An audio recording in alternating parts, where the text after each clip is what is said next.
জীবনে চলার পথে অনেক রকমের সমস্যা আসে সকলের জীবনেই, তোমার আমার প্রত্যেকের জীবনেই আসে। কিন্তু সেই সমস্যাগুলোর সঙ্গে ফাইট করে নিজেকে সামনের দিকে এগিয়ে নিয়ে যাওয়াটা ভীষণ দরকার।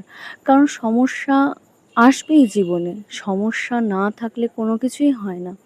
সমস্যা আসে বলেই কিন্তু সেই কাজটা কঠিন হয়, আবার সেই কাজটাই কিন্তু সহজ হয়।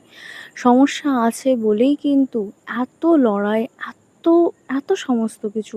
আর যদি সমস্যা যদি না থাকতো তাহলে সমস্ত কিছুই কিন্তু অতি সহজে আমাদের হাতের মুঠোয় চলে আসতো। দেখবে যে যখন আমরা রাস্তা দিয়ে চলাফেরা করি, রাস্তায় চলতে পথে কিন্তু আমরা আমাদের পায়ের নিচের ছোট্ট ছোট্ট দূর্বা ঘাসকে দেখি। সেই দূর্বা ঘাসগুলোকে কিন্তু আমরা মারিয়ে চলে যাই।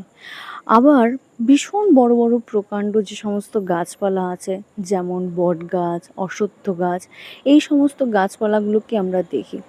কিন্তু মনে রাখবে যে যখন খুব ঝড় হয়, সেই ঝড়ের সময় যদি আমরা দেখি ওই প্রকাণ্ড গাছপালাগুলো, যেগুলো ভীষণ বড়, ভীষণ শক্তিশালী, প্রচুর ক্ষমতা, সোজা হয়ে আকাশের দিকে দাঁড়িয়ে থাকে, ভীষণ ভীষণ শক্ত, সেই গাছ কিন্তু এক ঝটকায় উড়ে চলে যায়।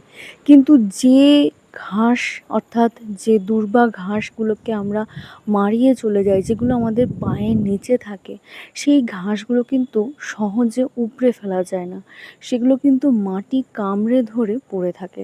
আজকে এই ঘাসের সঙ্গে উদাহরণ দেওয়ার কারণ কিন্তু একটাই, নিজেকে সেই ঘাসের মতো মনে করতে হবে।